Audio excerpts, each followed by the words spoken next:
After being pecked by a radioactive bird, a somewhat mannered Tuthill was compelled to become Kineas, the Skydude.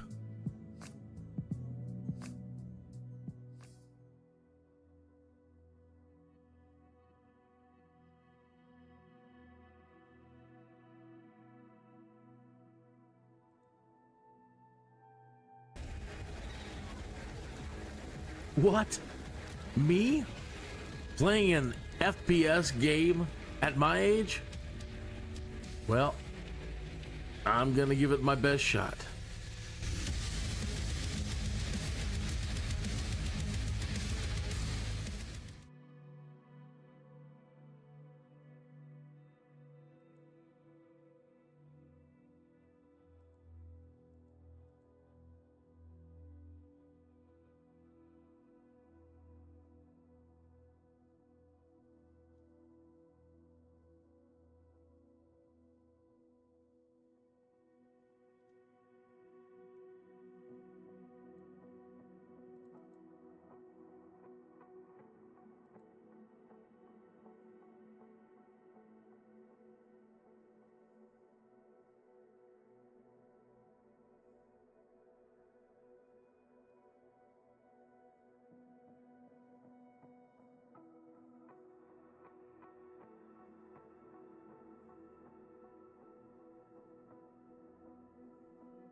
What?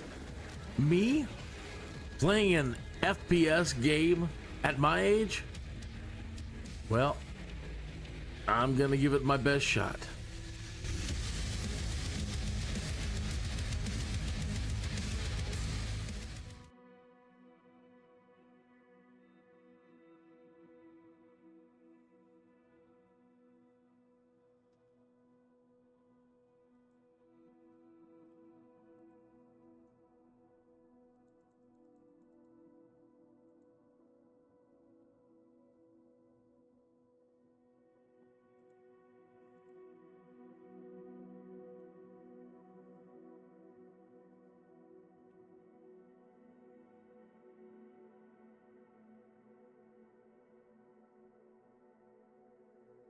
Nay, we are already, we're supposed to be starting now. That timer's way off. All right, good morning, afternoon, or evening, wherever you might be in time and space. Kenny is here, 420 show. Dun, dun, dun, dun, dun, dun, dun. So today, this afternoon, we're going to check out Hawthorne Airport. And we're not gonna be in the Joby, we're gonna be in the Archer. So Archer Aviation, in the last month or two, time flies, purchased the entire airport. And it's right next to LAX. And it's the perfect place really to start an air taxi service. You're going to be blown away. There's HELI-PADS everywhere. So let me show you where LA is, KLAX. And you'll see that it's literally pretty much right next door. But, you know, driving time, that could still be, who knows. So here's KLAX.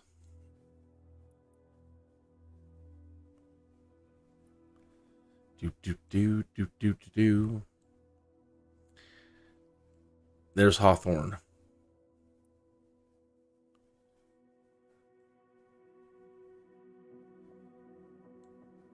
So it's a rather famous place, as I understand, and I I don't know what Bush Talk has to say on it, but we're going to find out here. So this is a tool that gives you audio tours of places, and somebody has created an audio tour for Hawthorne. So let me pull that back up here.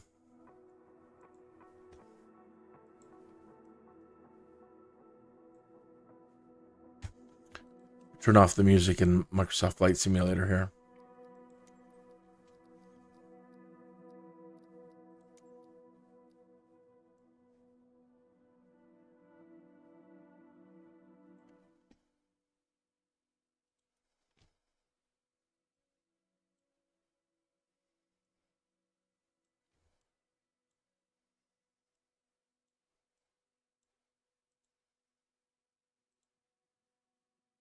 Space Exploration Technologies Corporation, commonly referred to as SPACEX, is an American spacecraft manufacturer, this is for SpaceX. Service provider, defense contractor and satellite communications company headquartered They're located there. California.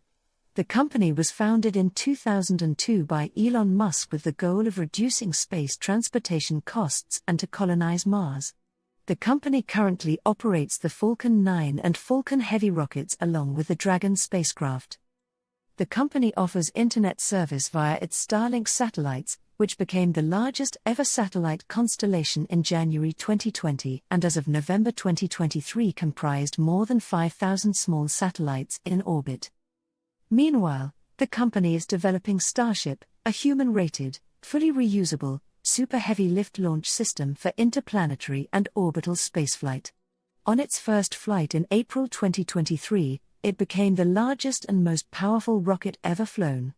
The second flight took place in November 2023.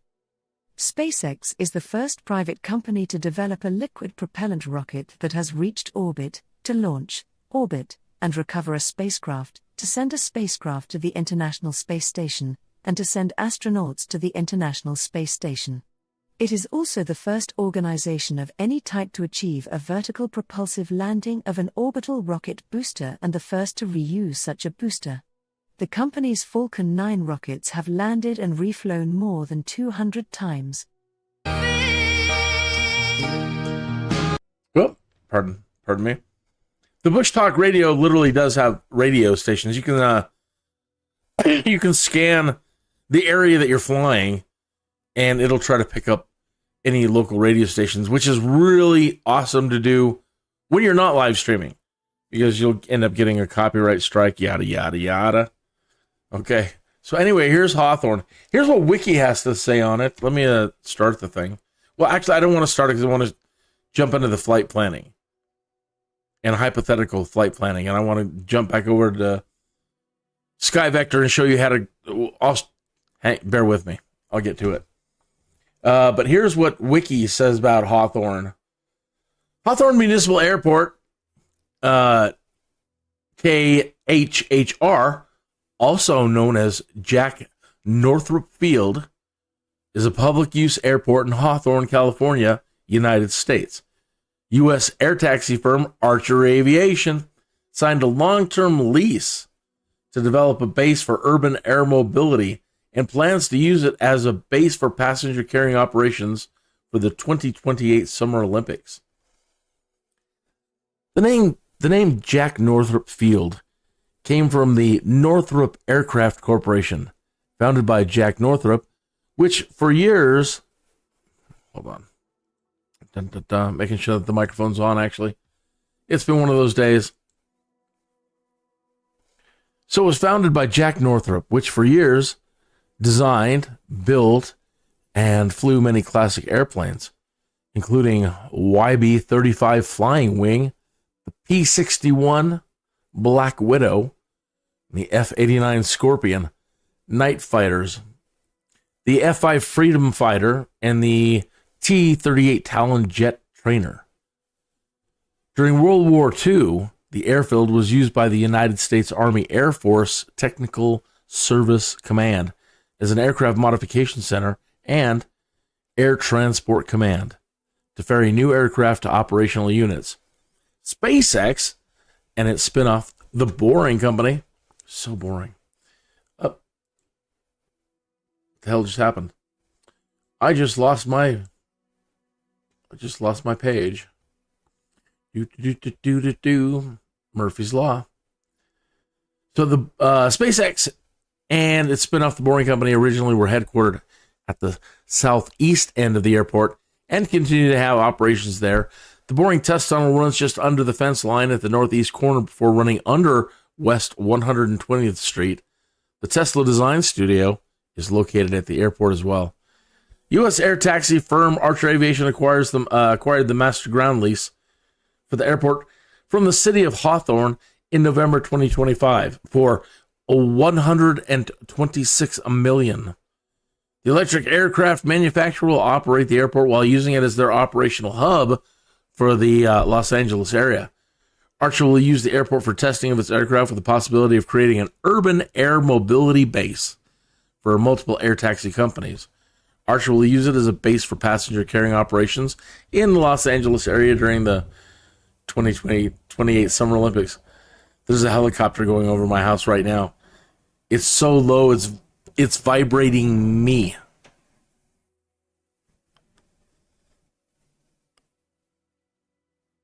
Could be one, could be more than one. Anyway, my whole room is vibrating. Wow. Thank you. I appreciate that. Facilities. The airport covers 80 acres. It's one runway. 725 is 4,884 feet by 100 feet. It's concrete. It's effectively crammed into a very small space and is surrounded by residential areas on all sides. The airport, also known in very close proximity to the considerably larger Los Angeles International Airport. So special consideration must be given attention to avoid encroaching on the LAX airspace. We'll look at that too. There's one fixed base operator, FBO, at the airport, Jet Center Los Angeles, a subsidiary of Advanced Air. There's also one other aviation-related business on the airfield, Star Helicopters. Okay. And as I mentioned earlier, just look as we start zooming out at the Los Angeles area and surrounding areas. Look at all those helipads. And look at how many there are just right over here. As a matter of fact, that's where we're going to be doing our first flight to this police department. Well, imagine, yeah, we're an air taxi, but we've got a bad guy, and we're going to take bad guy to the LAPD Central Community Police Station and land on their base. We might also check out some cool places over here. What do we got here? The Staples Center, Wilshire Grand. And I'm sure we're going to hit a couple other cool places along the way, like the Los Angeles Memorial Coliseum, Wrigley Field, Hollywood Park Racetrack, and the Forum in Inglewood. All right, so let's set that as our destination, and we'll see what the computer just generates as the most efficient flight plan to get over to the police department. So in the real world, you might be doing something similar to this when planning. You know, you might go to the Garmin and you might punch in a route and just enter where you're, taking off at Hawthorne and plug this one in over here, and you might get a result similar to this. Okay. And that's just a VFR, Visual Flight Rules flight, pretty much just direct. Okay. There's no messing about. You're just going to take off. You're going to go in a straight line over there and you're done. Okay. Fast and efficient. Now, when you're out here on the main screen, you can't access instrument flight rules setups. Okay. That's a little bit more advanced, and you're going to want to go to your EFB. Again, the same kind of thing you might have on a pad, or basically the same kind of thing you might be using your Garmin for. Okay. So here's the flight plan. Going to take off from the helipad, our initial climb. Oh, this isn't it. Let's load it. Load plan. Load from this PC.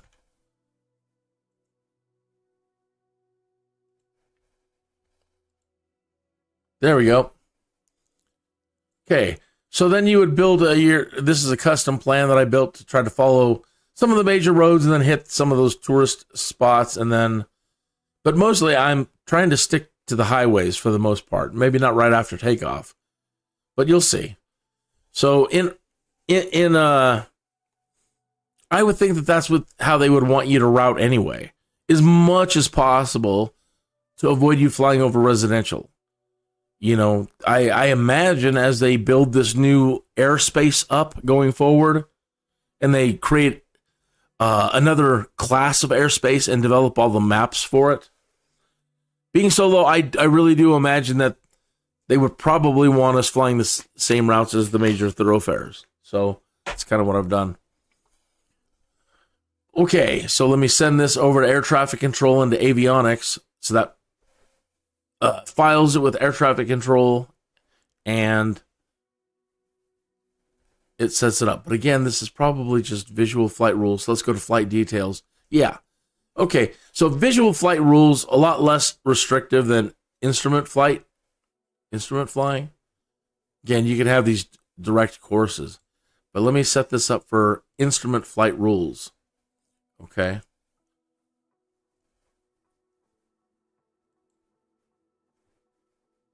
And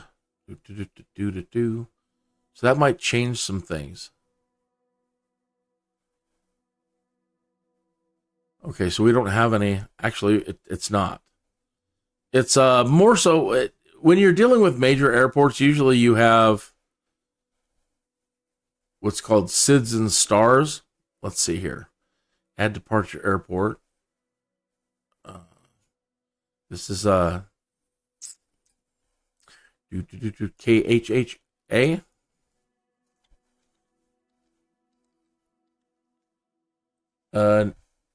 No, did I get that wrong?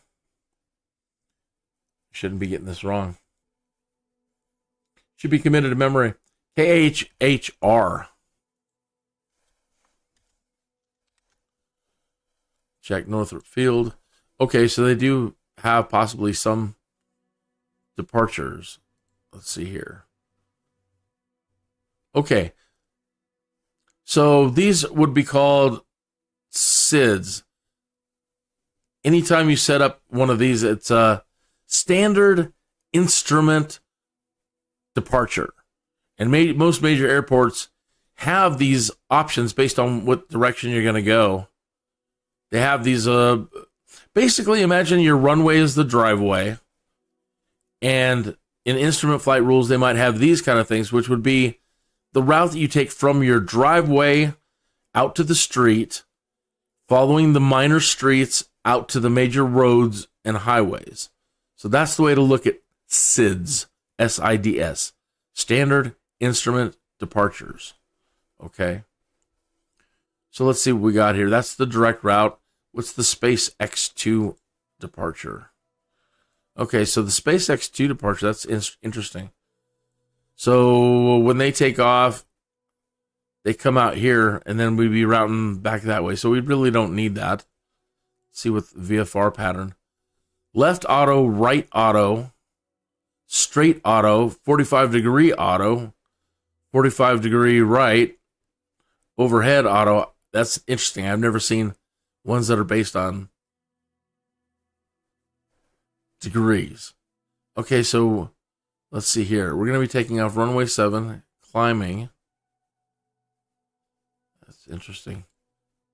The climb here doesn't connect to that. Let's go left 45-degree auto and see what it does. Doesn't do anything.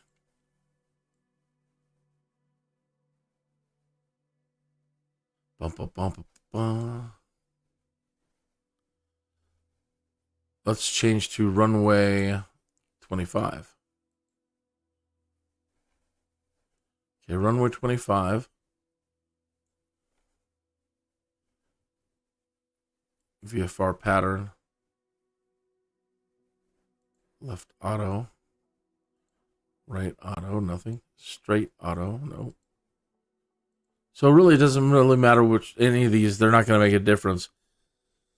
If we're at a different airport, yeah, they might have different rules. Again, that's that's what I want you to think about is if somebody says SIDS or standard instrument departure, that's what you're looking at in the maps, is the routes from the runway to out to these points and then connecting to the major highways.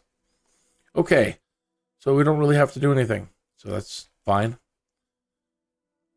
Let's go back out and let's look at arrivals. They don't have, I wouldn't think that they do.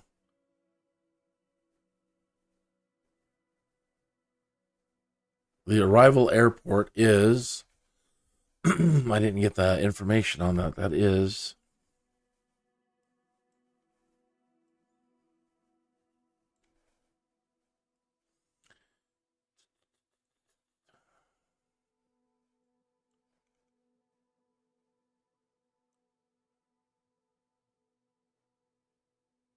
I think it's that one, KZ Uno.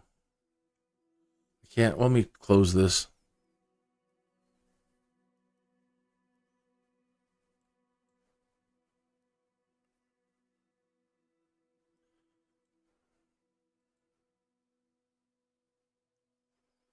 How the heck?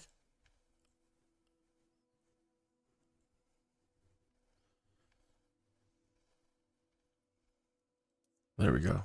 Oh no! I couldn't just close it. Ugh.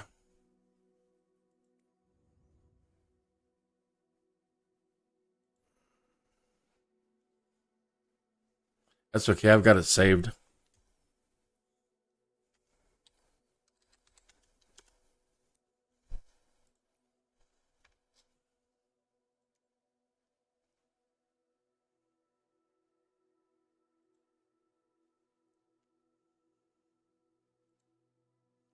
Why does it do that, though? After I send it, then it doesn't allow me to close this.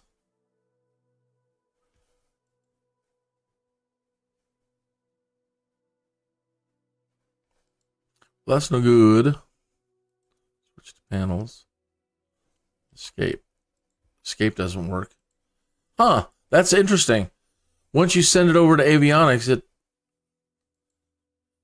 you can't close this thing down. Well, that's different. You don't want to reset it. I'll just switch to ruled map. Switch to panel, switch to ruled map. That doesn't work.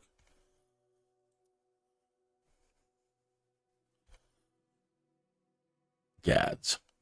Let's go back again then. Try it again.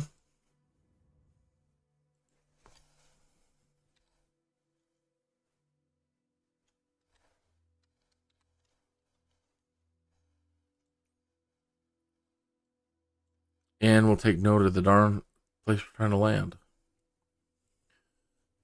We want to land at the LA. It's our destination. Arrival. It is 4CA. I don't know if it's an O or a 0. 4CA. O.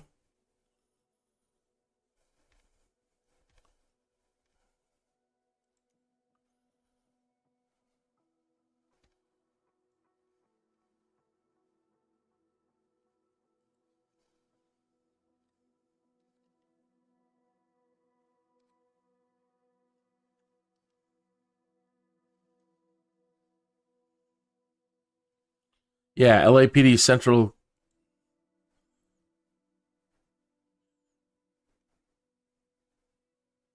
And let's see if we have an approach. Just VFR pattern or direct. Okay. Again, some airports that you go to, we might set up a flight over to LAX. And they'll have, again, the STAR, Standard Terminal Arrival map. And it might route us a certain way. Again, you got to think, okay, so there's two terms, SIDS and STARS. So you already know SIDS, Standard Instrument Departure. STAR is Standard Terminal Arrival. And it's the same kind of idea to keep in your head how to think about this. SID is from your driveway to the street, to the roads, out to the major highways. The departure. The arrival is from the major highway to the roads, to the smaller streets, to your driveway. Just the reverse. Okay. So we've got it set to direct now. Let's see what the VFR pattern is. Cross auto. I don't think it's going to change anything. Direct auto, nope. It'll be different when we do a hop over to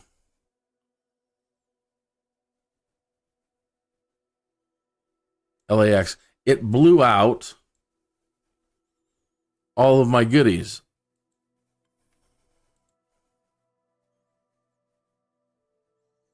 That's Murphy's Law. So let's try to load the plan again. Oops, no.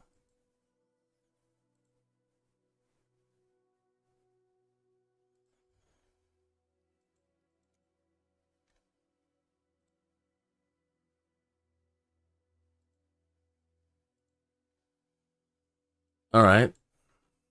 All right. All right.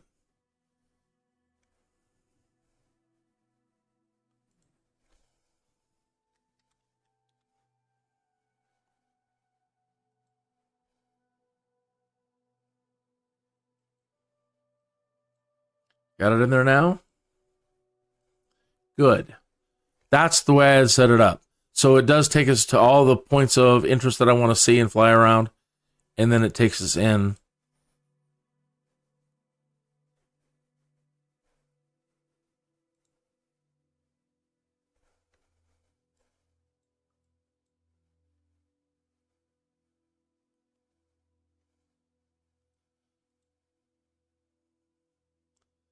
Direct auto.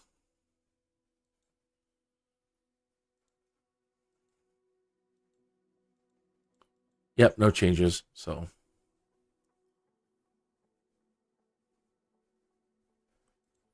wait, change.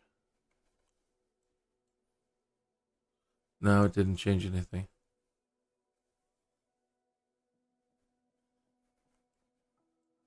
And we can add an alternate airport, but let's not get to that. Let's just keep with this right now.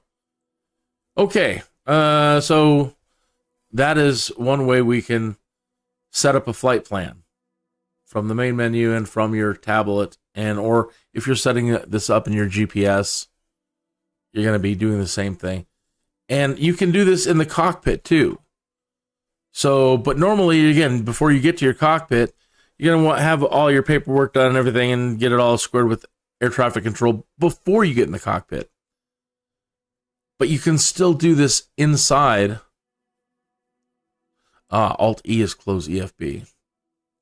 Okay, let's look at charts, see if they got any charts here. I don't think they're going to have any. Maps and book settings.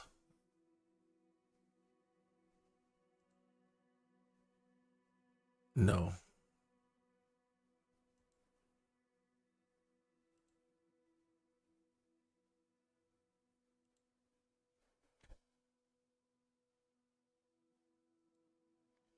No, no charts.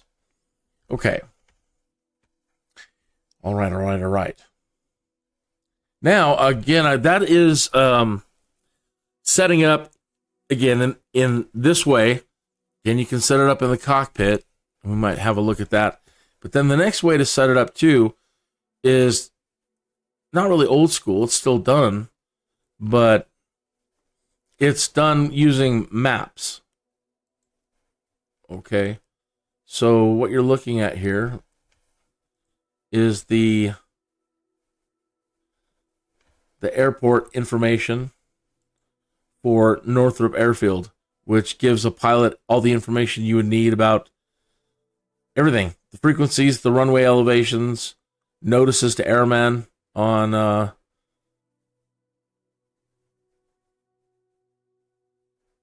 if there's any obstacles or things you should look out for. Your frequencies, your nearby points of navigation, the LAX, VOR, SMO, VOR, SLI, and the Van Nuys. Your runway information, the elevation.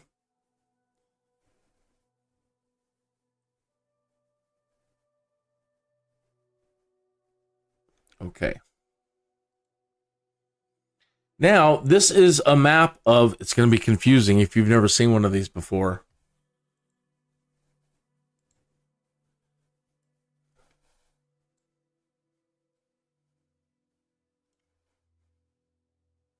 All right. Yeah, I know, right? It's a mess. All the black lines, though, those are highways in the air.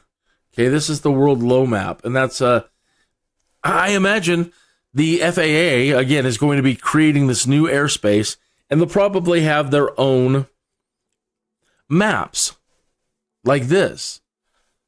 But they don't currently have one out here for urban air mobility yet. So here's world low too. Yeah, world low.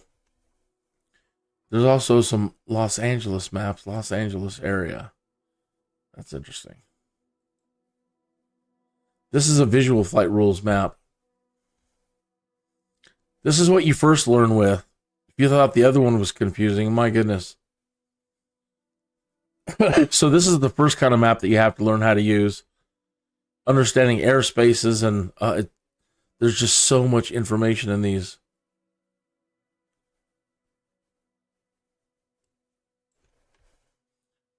So let me pull up the world low again, because this is what I think we're going to be using, something very similar to this. Okay. So here's here's Hawthorne. KHR. No, that's LAX.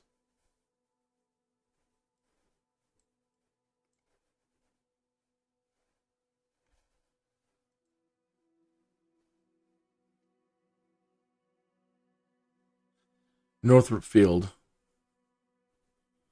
Okay. So from here, if you would, if we wanted to get to that airport, let me open up a flight plan.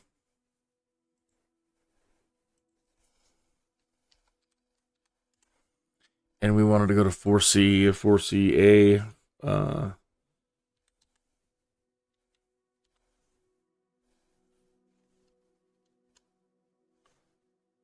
LAPD Hooper. Okay.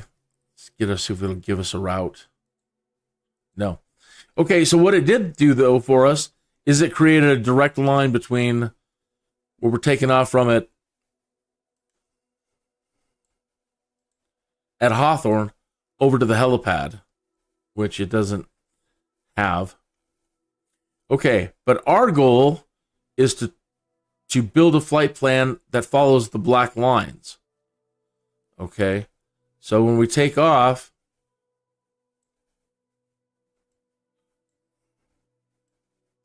let's just say, let's go out to the road here, and we'll just add in a GPS point. And then we'll follow the highway over here.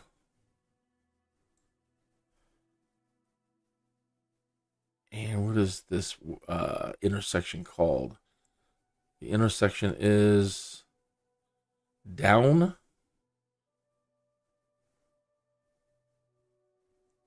Victor 459.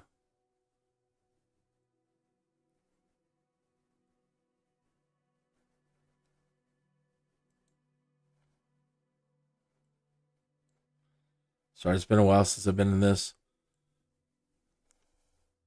So we're going to get onto this stretch of highway here, which is the Victor 210 to that point.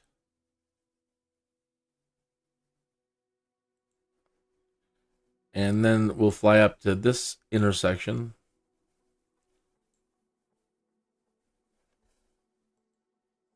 So that's another way that you would build it.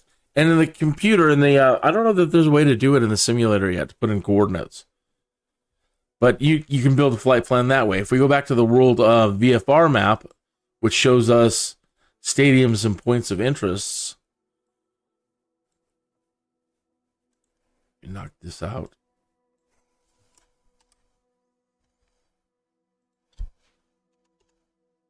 He puts it back to a straight line. Okay, I wanted to see the stadium over here.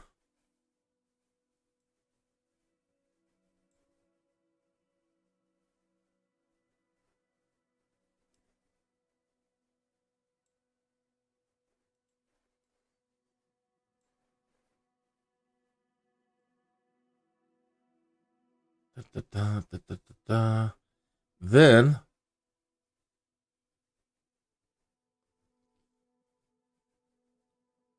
I'll put us on the highway here. That's the Victor 264. We'll fly that down to this intersection here. And then follow this straight over. I wanted to look at all these buildings over on this side.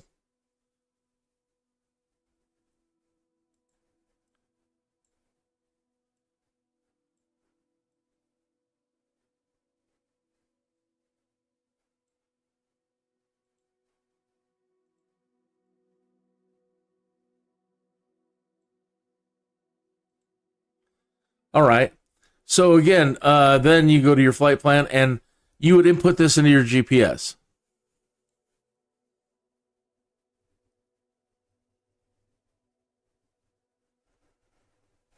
Make sure you're still seeing that. Good. You still are. So that is another way to build flight plans. And I think, again, it's going to be more like the World Low Map. You might, I don't know. I mean, I'm just speculating. But for the pros, they're going to probably be doing it, you know, on maps very similar to this. I don't know. They could be using Google Maps. Who knows? Who knows what maps IGX Thor is going to have?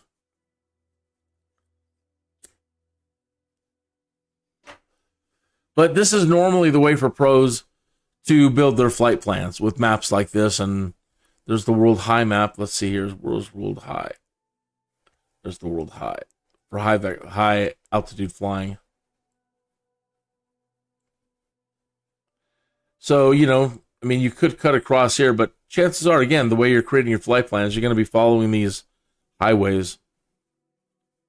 So, yeah, there are highways in the skies, too. You got to, you know, you got to have order on the ground and in the air. All right, well, thank you, SkyVector. That's a free tool, and it's an amazing, amazing, amazing tool. If you do not want to pay for, you know, other fancy flight planning stuff, just don't pass on SkyVector. And especially if you're learning and you're new, it is going to become MVP, most valuable player, or MVA, most valuable app. It's amazing. They're constantly updating it. I mean, by the minute. I'm meaning that across the world, maps change, then there could be hazards, and it'll, you know, throw up hazards. And either way, it's an amazing tool. And it's one of the best flight planning tools around, I think, for just dragging around and creating points and fantastic stuff. Thank you, SkyVector. Okay. Alt-E.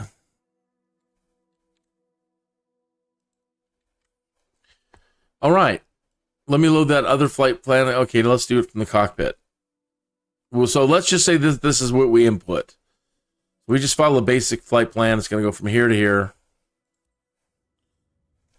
And let's check out Hawthorne Airport. Another cool company that's based out of Hawthorne here is Surf Air Mobility.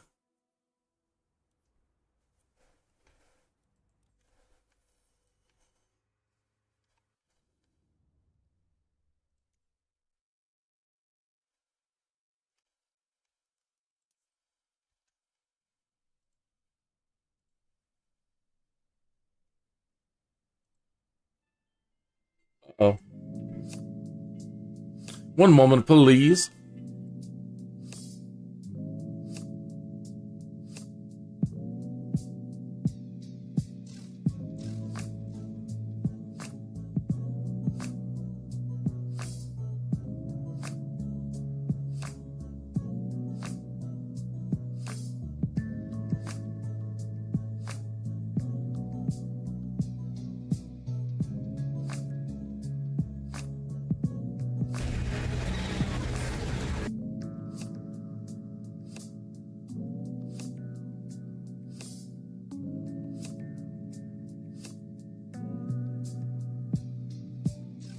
Okay, I'm back.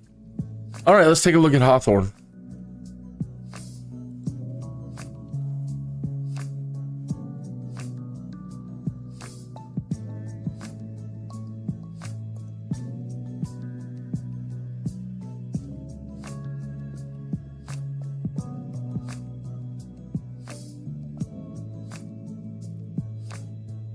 So quite a few facilities.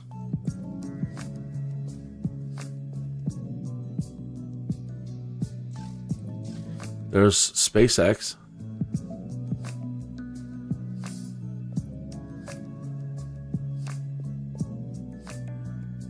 This is the, oops.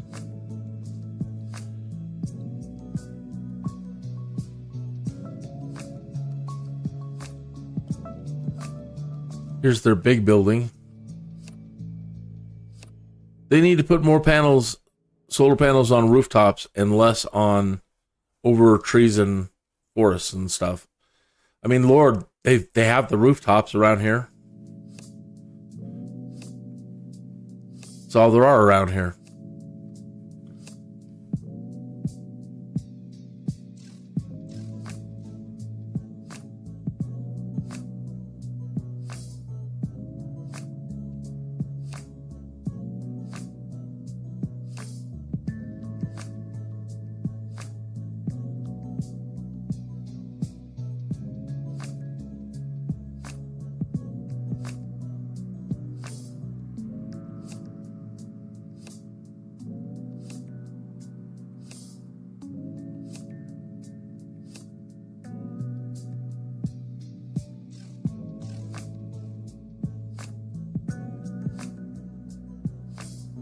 Forgive me if I missed you in chat. It's been buried behind all the screens that I have open.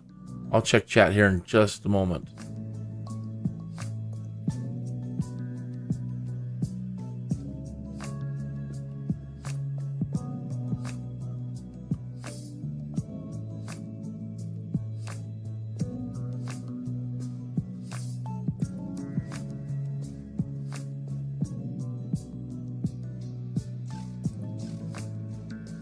There's Raytheon out there, and LAX is just pretty much across the street over there and ahead of us.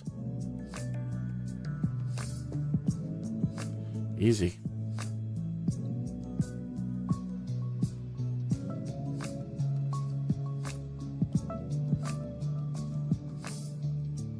Wonder if they have any restaurants and stuff in here. They usually do at airports, and some place that's, you know, got SpaceX in it.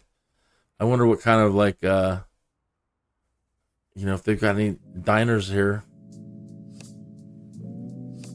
Whoa. Okay.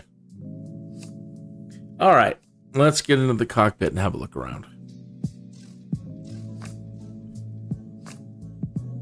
All right. So as far as loading a flight plan from here, let's see if it came over. Let's go to our MFD. Go to flight plan. Okay, so right now, this should just be that direct route. It's got some good spots on it.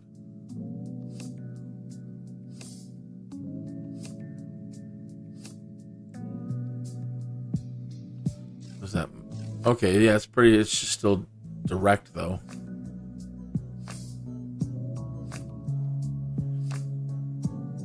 Let's see. No, this is the one that we created. All right, so you can build it in here if you wanted to, or you can import it from your tablet, yada, yada, yada.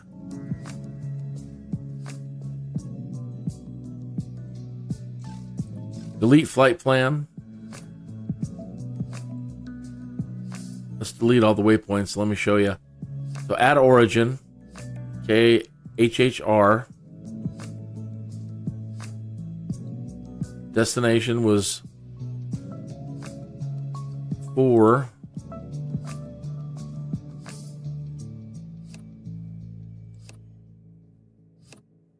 CAO.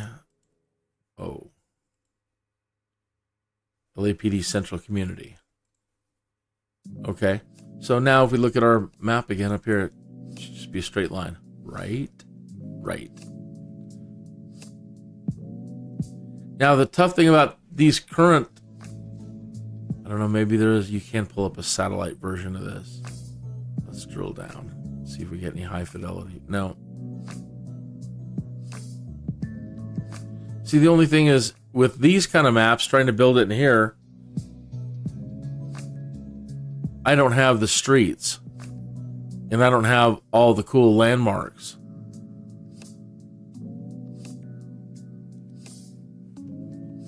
So I would have to have them all written down, plotted, or the GPS points plotted. And then I can come in here and just add them in here and fill all this in and build the flight plan this way. Let's see if I can change the map.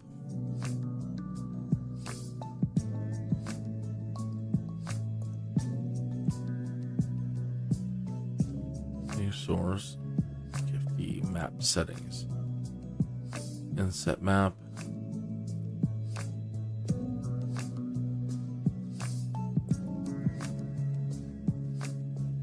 No, I don't know that there's a way to set this to like a satellite version. Okay, well, since we don't have it, again, now let's load it. Let's go to our EFB.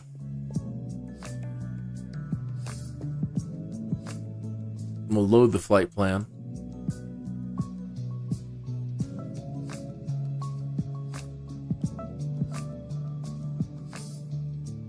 Okay. And then we'll double check it. It blew out the arrival airport.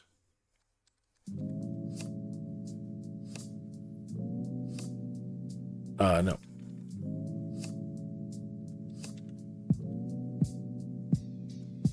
Okay. And we know we don't need to set up any stars. It's all good. Okay, send it to avionics and air traffic control. All right. So that is several ways that you can set up flight plans, or that you're possibly going to have to set up flight plans. I said I needed to check chat. See if anybody's out there. Hey! Yes, there are people in the chat, or there's one person in the chat.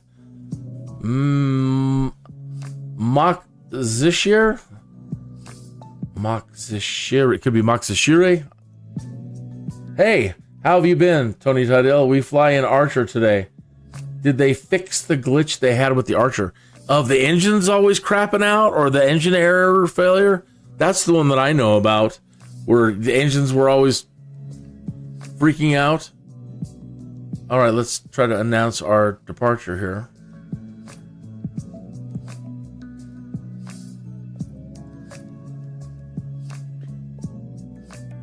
And let me turn the sound back on.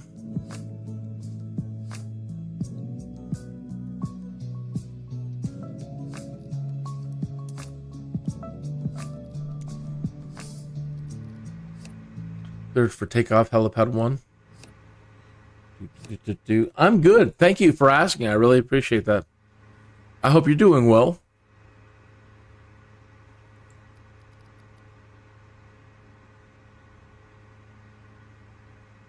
Cleared for HELI-PAD 1.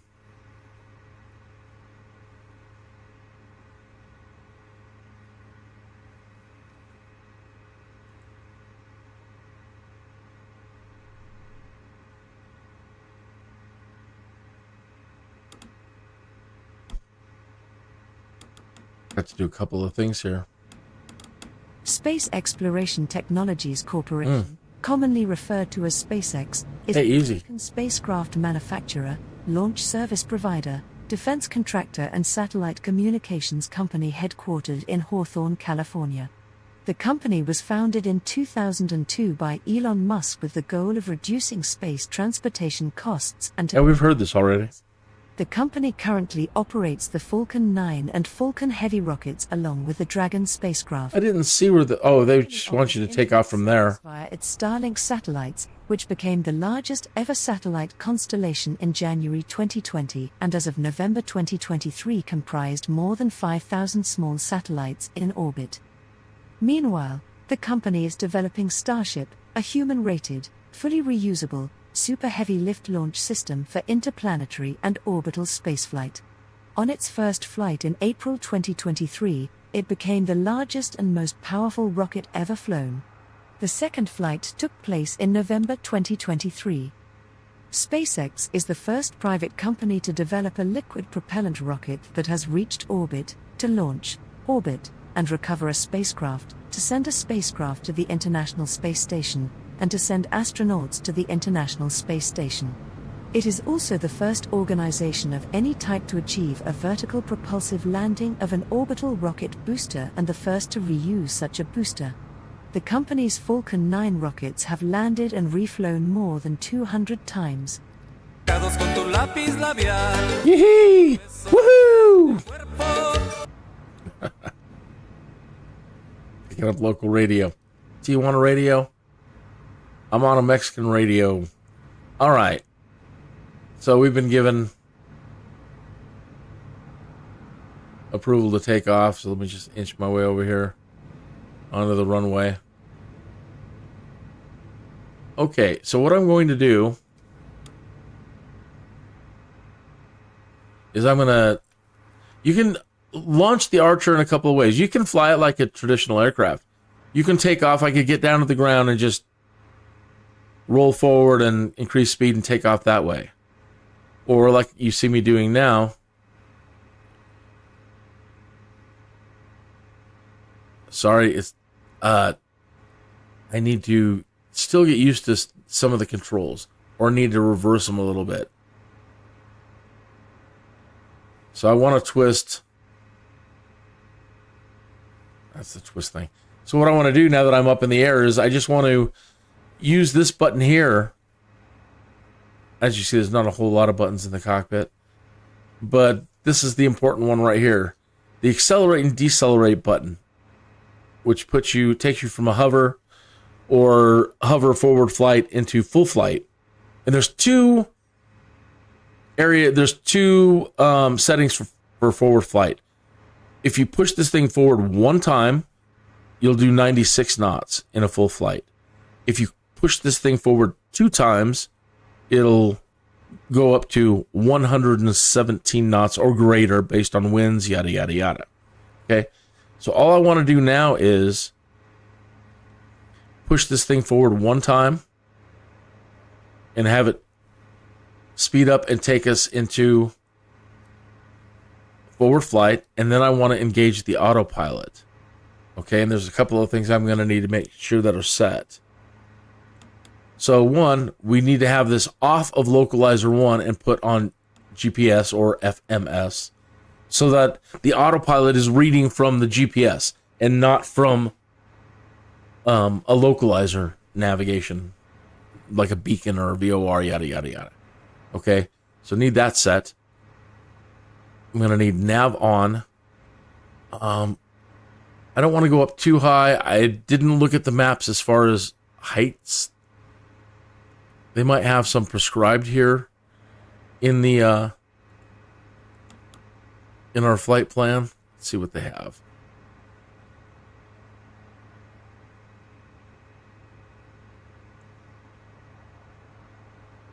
No, they don't give us any. They're not giving us any recommendations as for height. And I didn't look up again, there's a lot of things that I'm forgetting. In the real world, you're going to have everything along your route already mapped out before you even get to this point. And I would already know the elevation of this landing pad. But right now, we're at 100 feet.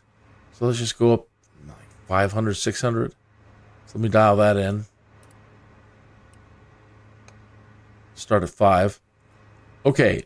And set this to flight level change. And set the up to...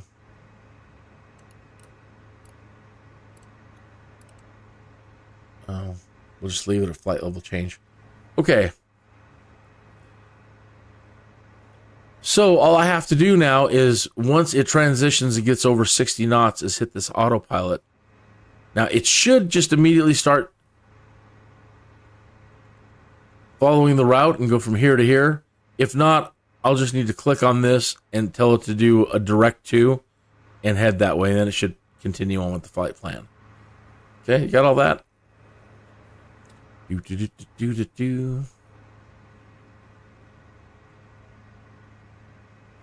Okay, so let's click it.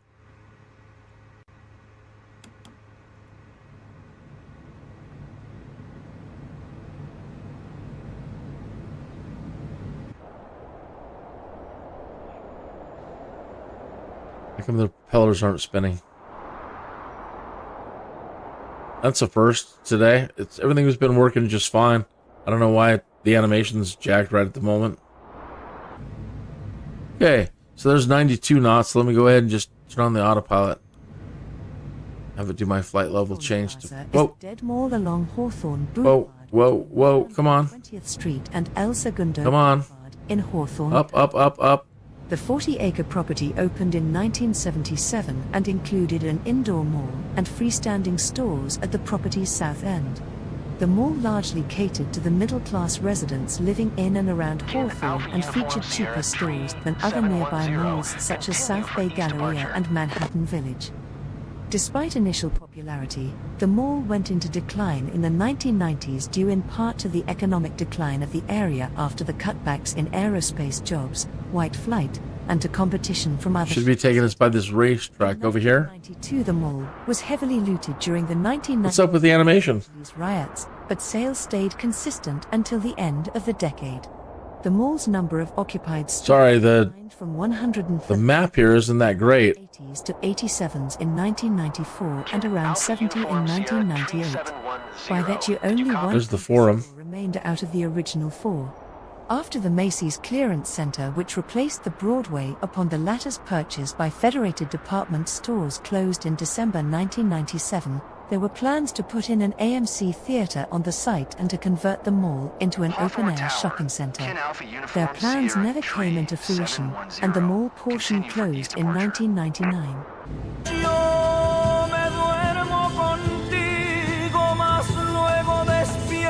It really wants us to listen to some music. Well, I've got something. Let's see what we got here. I had, anyway.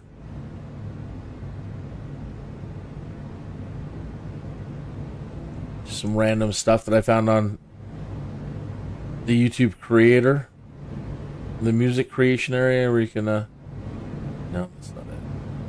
There's downloads. Yeah, downloads.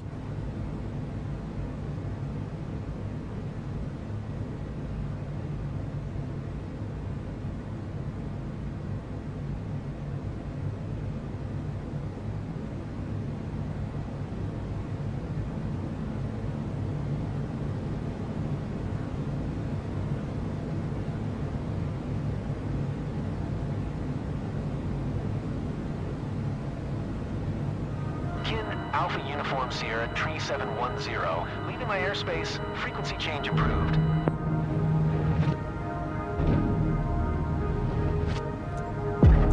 Hawthorne Tower, Kin Alpha Uniform Sierra 3710, frequency change.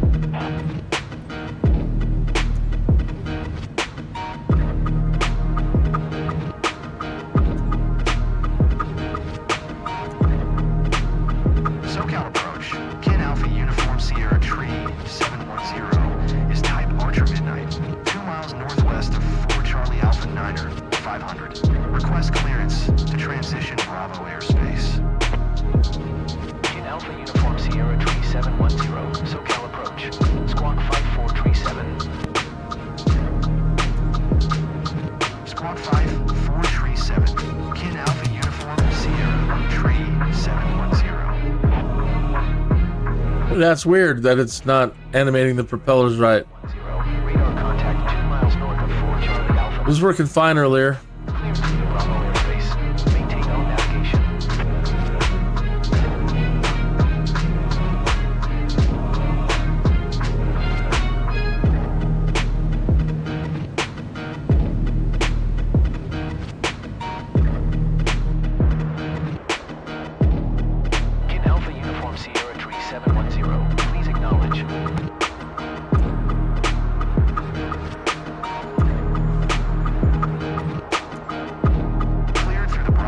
Wrigley Field was a ballpark in Los Angeles, California.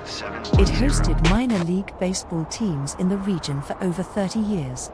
It was the home park for the minor league Los Angeles Angels during their run in the Pacific Coast League, as well as for the inaugural season of the major league team of the same name in 1961. The park was designed by Zachary Taylor. Oh, it's over there, Wrigley Field. He designed both Chicago ballparks, Comiskey Park and Wrigley Field. The ballpark was also used as the backdrop for several Hollywood films about baseball, as well as the 1960 TV series Home Run Derby.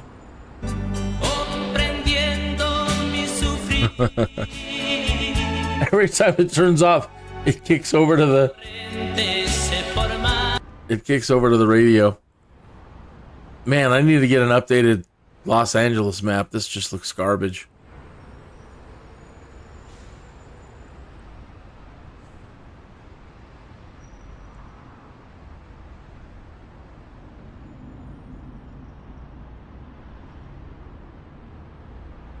There's just so much for, even a medium to high-end computer to do.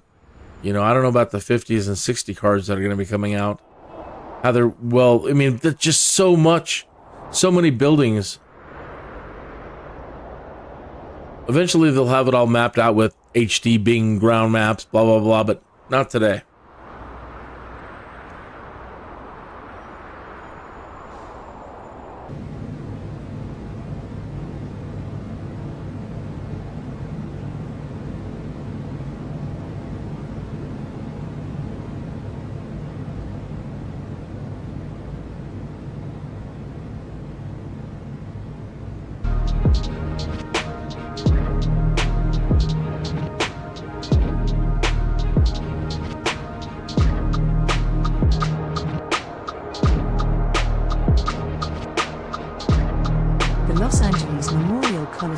Is an American outdoor sports multipurpose stadium located in the Exposition Park neighborhood of Los Angeles, California. Conceived as a hallmark of civic pride, the Coliseum was commissioned in 1921 as a memorial to LA veterans of World War I.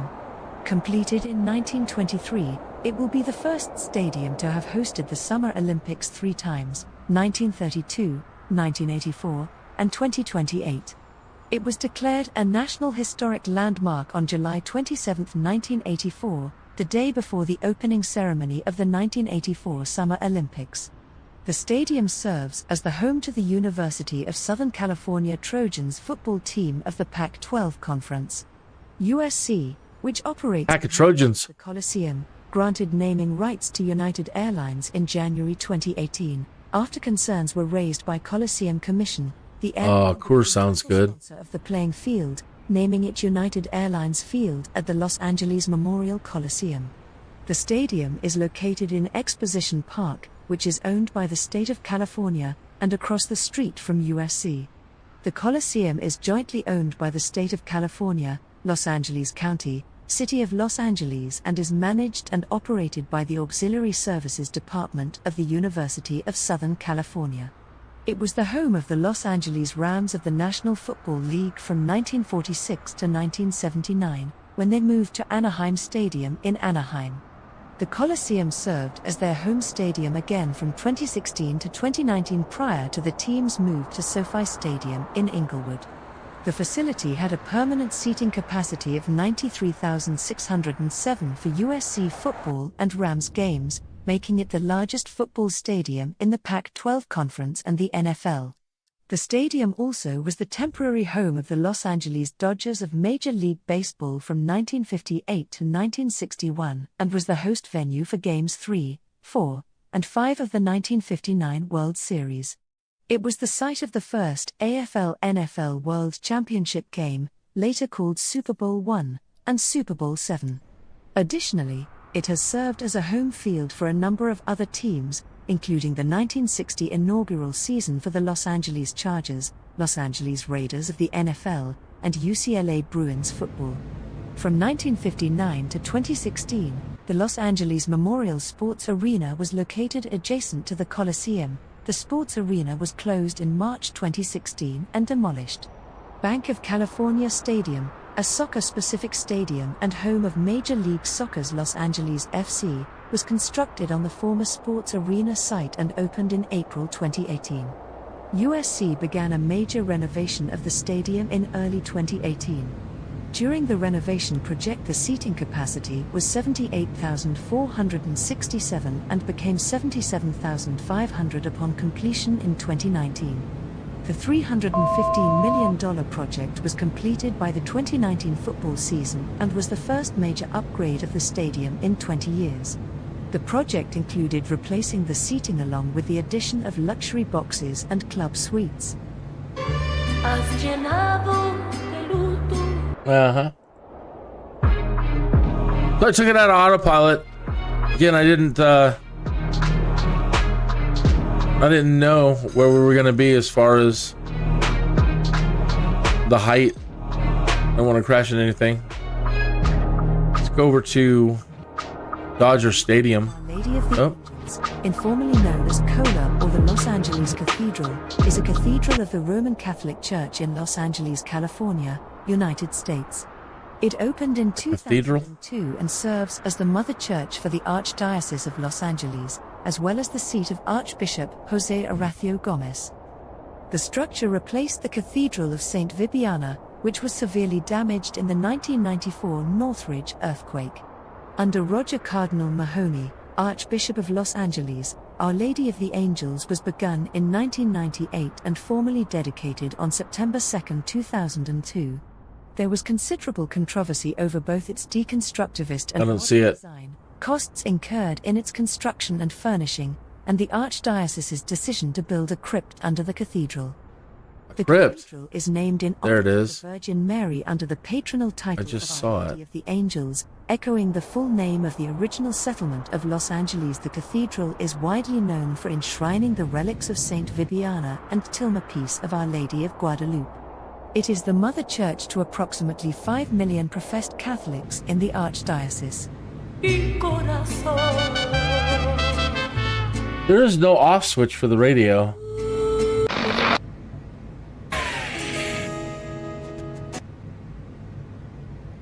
I can't believe they haven't added a way to turn it off. It says it's below us somewhere. In front of us. It showed up a minute ago. But okay. Whoa, and I can't even see our map. And I need to detransition. Take us out of full flight.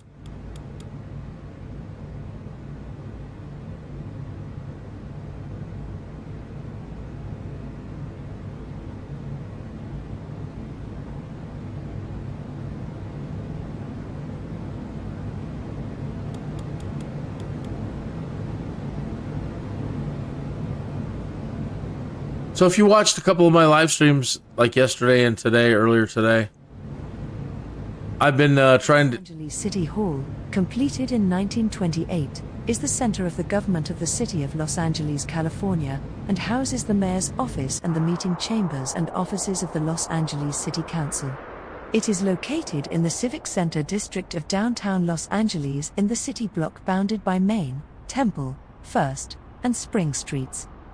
The building was designed by John Parkinson, John C. Austin. I turned off photogrammetry so all the buildings stopped looking melted. That may or may not look like what the building looks like. Ceremonies were held on April 26, 1928.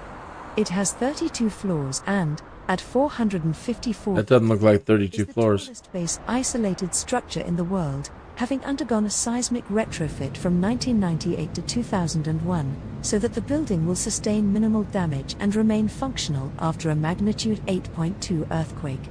The concrete in its tower was made with sand from each of California's 58 counties and water from its 21 historical missions.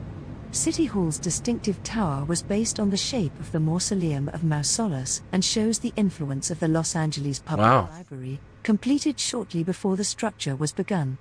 An image of City Hall has been on Los Angeles Police Department badges since 1940.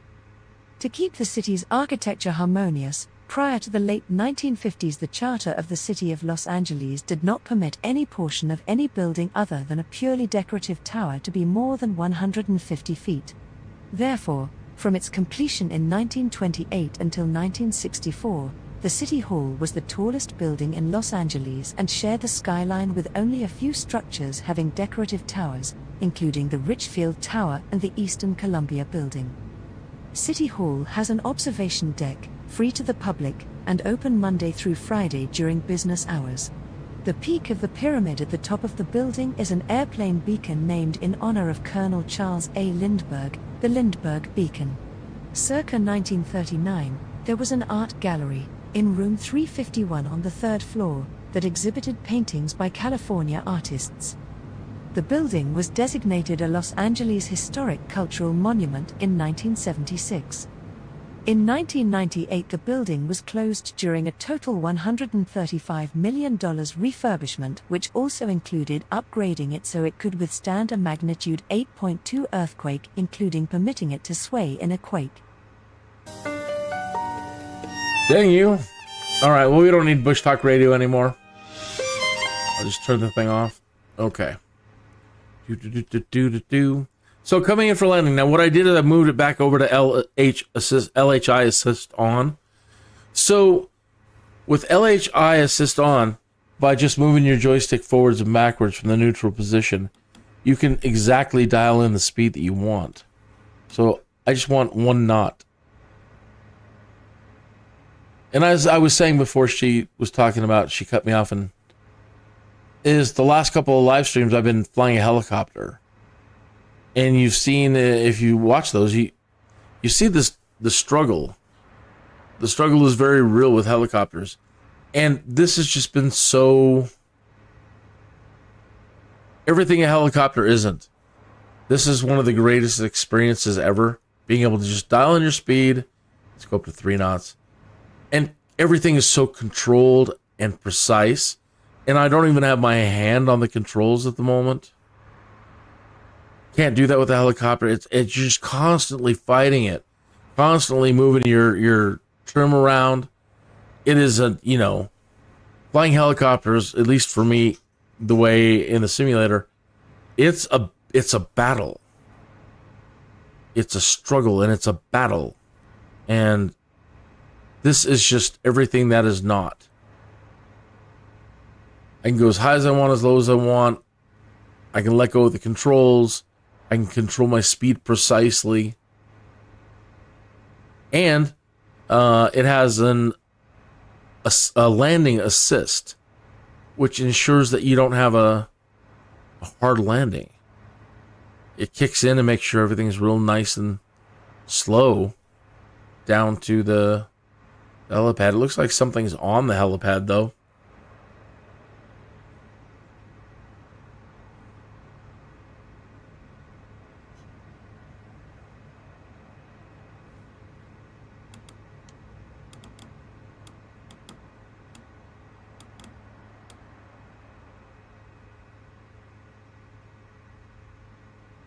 It's a chute to drop our bad guy off. We just shove him in there, and it'll drop him into a holding cell for booking to deal with. Book him, Dano. I have no idea what it is. Shoebox.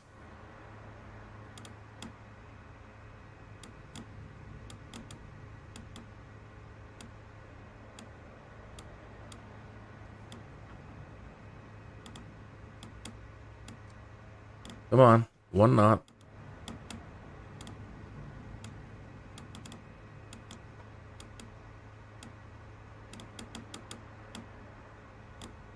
Come on. As I was praising it, now it's giving me fits. It should be on 1 knot, 0 knot. Hold, hover, hold.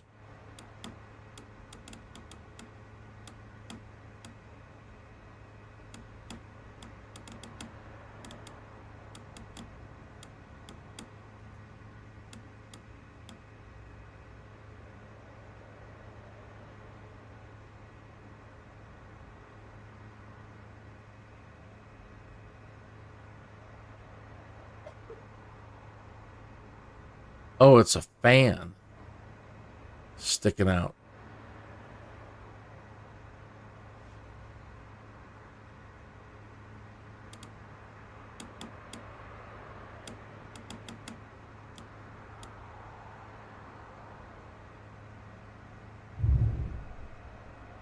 All right.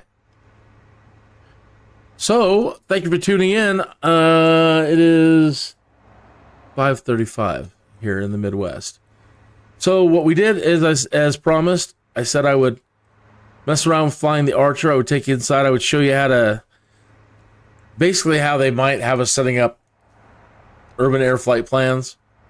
A way to do it custom, a way to do it from the world map, a way to do it from your EFB, a way to do it in the cockpit, using Sky Vector, using world low maps, etc., etc., and how to take off and engage the autopilot and use the LHI assist. So I hope you got something out of it. And I will see you tomorrow. I don't know if I'm going to... I might continue with my training tonight, but I don't know if I'm going to be live streaming it or not. It's up in the air at the moment. I got really tired last night.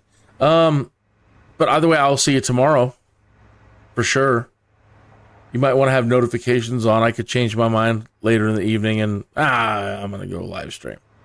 So turn on the notifications. Please like and subscribe. I know it probably won't amount to much, but every little bit helps. And I would like to keep buying Archer and Joby stock and eVTOL stocks for Surf and yada yada, Palantir, Anduril's coming up, yada yada yada. So, if you want to make a donation, that'd be even better. Fantastic. I'd really appreciate it. I need a new joystick too, Mr. Moneybags. Your lordship. Ship. Okay. I will see you soon. Oh, let me check chat real quick. Okay. I didn't miss anything. Have a great night.